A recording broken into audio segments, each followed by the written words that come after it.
are you?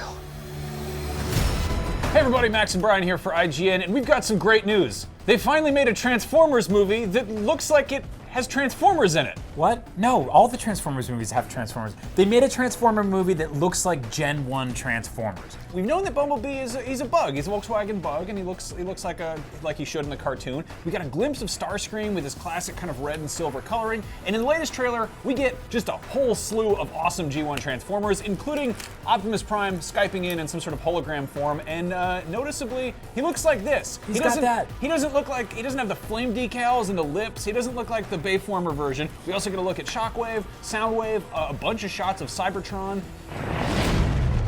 They look like Transformers toys.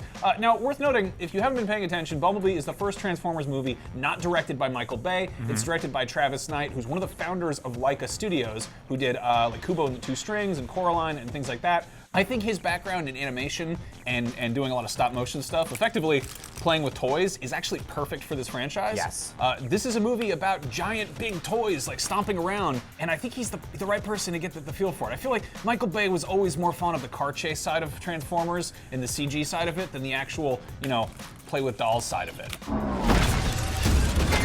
It's nice that it's set in the 80s. It makes sense for all the Transformers to be 80s vehicles.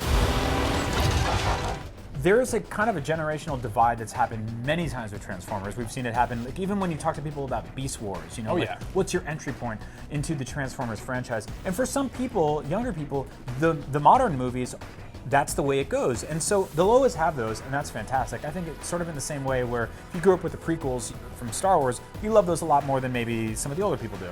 Where we're going now is all the way back to sort of the origin story of these characters, of these designs. We noticed something on IGN a lot. IGN, we put up a lot of things on IGN and sort of like, hey, check out this toy, buy this toy, put up deals and stuff like that.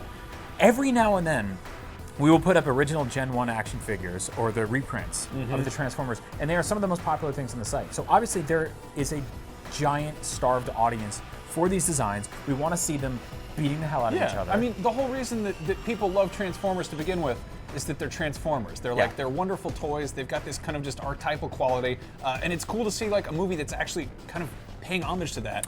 There's the word sort of toyetic, right? Which is, it looks like a toy. And I think with the Michael Bay Transformers, they didn't really look like things that could tangibly transform into stuff.